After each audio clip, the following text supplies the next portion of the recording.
Welcome to Striking Perspectives, a panel discussion in a casual fireside chat style. Today we have Sriram Bharatam, founder and chief mentor of KUZA. Sriram is a social entrepreneur working towards revolutionizing the resilience of 500 million smallholder farmers globally. Today we are discussing a fascinating book containing distilled wisdom. This book by Sanjay Purohit, the chief curator, Societal Thinking, and Anjali Hans and Naveen Varshan as its co-curators. This book has ignited insights for many.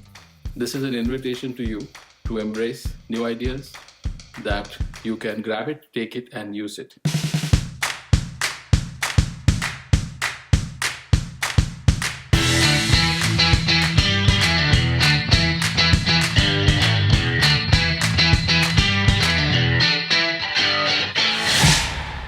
First of all, I'd like to thank you for making the time to be part of this conversation. I would like to start by asking Sanjay to say that the kind of effort that has gone into this fantastic book that he has curated, he calls himself a curator. But chief curator. You can't forget the chief. And he has an able team who I have had the opportunity to meet and interact. I think he's got a wonderful, brilliant minds around him. And not just that, he's created an ecosystem with Nandan's support and many others who have been part of his journey. So let's ask Sanjay to give a little glimpse into his journey and to how this book has come to be. And then I want to pick your brains on what your reflections are on this. But over to Sanjay. Thank you so much, Raghu, and thank you, Sri, for joining us today. Thank you, sir. It's been an interesting journey. It's been like almost 8 years since we have been trying to tease out patterns of thinking and doing based on change leaders like Sri, who have been trying to drive impact at scale. And as we were getting a little more organized in our thinking patterns, we said it would be a good idea to put them together so that they can be shared. Today we use the phrase, it's the grammar of scale. And it's been 2 years since we have been working on this, figuring out how to simplify it. And my two colleagues, Anjali and Naveen, have been also instrumental in working with me to actually put this together. And so I'm so glad that it is in your hands today.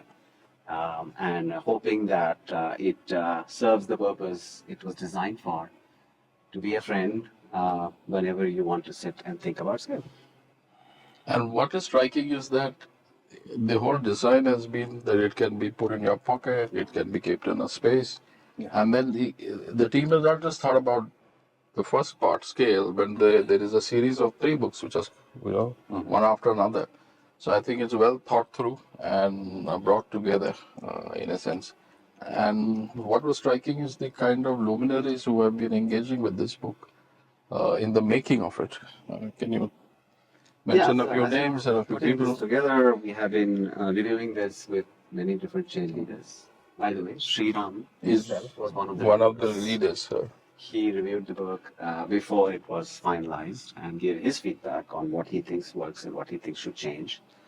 There were people like Don Norman at the University of California, San Diego. We had many change leaders from all over the world actually who have given their feedback, their love and care. And so here we are. So over to you. What is your reflection when you were engaging with this? What really stood out for you? For me, first and foremost, thank you so much for this inclusive process of giving me an opportunity to share my views. So I'm more a grassroots guy with the muddy boots, and that's a choice by design. When I had an opportunity to travel to Africa, I moved in with my family and decided to change my hat. I was going through my midlife crisis. I was about 40 when I moved there. And in the last decade plus, I've learned so much. First, I unlearned so much. I let go my conditioning with which I was born and brought up here. Had to learn and relearn, and it's been a continuous journey. And this definition of scale, or think scale, is something that is always back of our mind as we are doing systems change. We now have the largest public health system in Africa, which is kind of running on our network with over 1.1 million farmers in Kenya for public health, infectious diseases.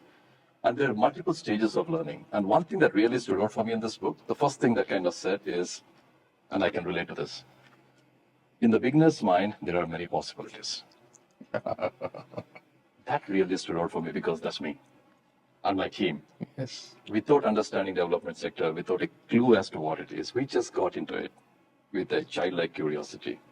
And at every stage, oh wow, wow. So everywhere we were learning, unlearning and relearning, that's been our journey and fabulous. And the pearls of wisdom in this book, every page I just randomly open is something that I can relate to.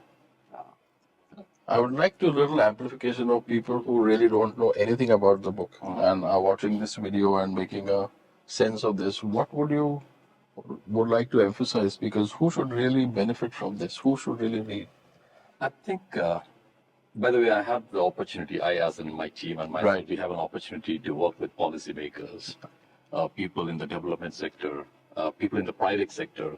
Most often, people synonymously use scale to growth.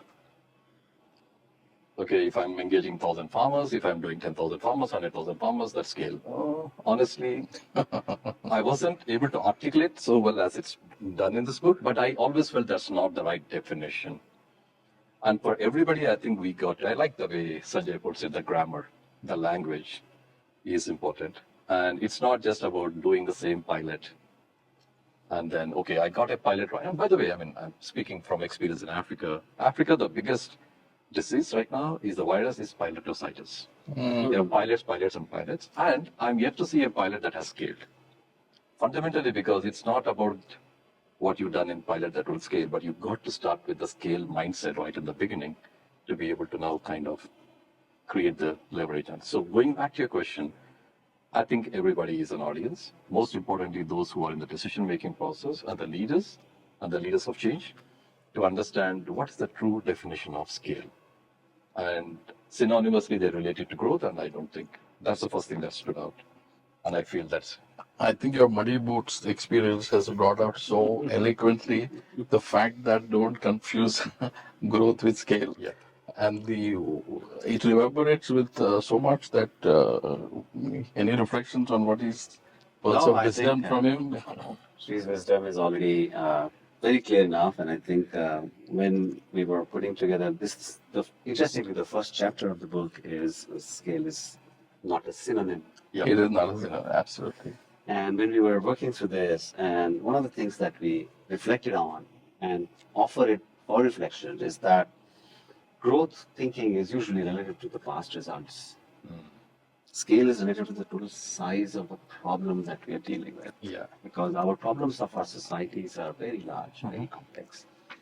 And the moment we engage with that, saying, this is not about what I am doing, this is about what needs to be done, and hold that as the guiding post, I think the definition of scale slowly starts to emerge for all of us. And I think so. She brought it out very well with his on-the-ground experience. And Absolutely. that's brilliant. I also had a question, Sri, for you, which was that amongst the many themes here, there's one that just talks about agency.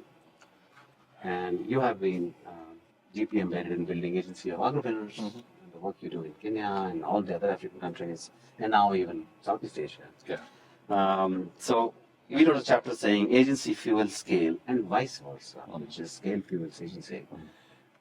Reflections, thoughts? Sanjay, I think that's a very, very, very deep insight. And initially, I've not understood. Let me be very honest. A beautiful thing about societal thinking is on Udemy, there are like 2 sets of courses. Thanks, Sanjay, for sharing that. And I actually have an offline version of that on my phone and my iPad. Oh my God. And I listen to it. Every time I listen to it, I understand it better. So, to be very honest, we took a platform approach. So to just give you an idea, as KUZA, we are actually giving the agency to rural youth who are unemployed, equipping them with the tools and the design thinking so that they are able to go serve 200 families. And that's what we kind of thought. We cracked it and we are scaling it. Honestly, no. The total addressable market is 500 million families of farmers. Barely scratch the surface. We are just about 1 million, and we can't keep pumping our chest and then say, oh, we done it. No, it's just the tip of the iceberg. And to be very honest, we realize that it is not about we playing the role of an implementer versus we are orchestrating, in a way, giving the agency to the young people at the last mile, giving the agency to small businesses in the rural settings, giving an agency to the market actors who are there, and we playing the role of an orchestrator. And that's the network effect and that we are seeing. I'm an engineering student, but I never understood the mechanics of exponential till we saw every graph of growth, every graph of performance actually went like this and went like that. Consistently across the thematics for the past decade plus, we have seen all our programs did that. And I never understood what is this hockey stick business going on here, and what is that lever, that kind of inflection point where it kind of goes up, right? And that's where we realize that intrinsically not knowing and not having this wisdom of what is there in this thing scale, we were doing few things right. That is thinking ourselves as an orchestrator, thinking ourselves as the enablers or people who are facilitating bringing that, going back to the question of agency.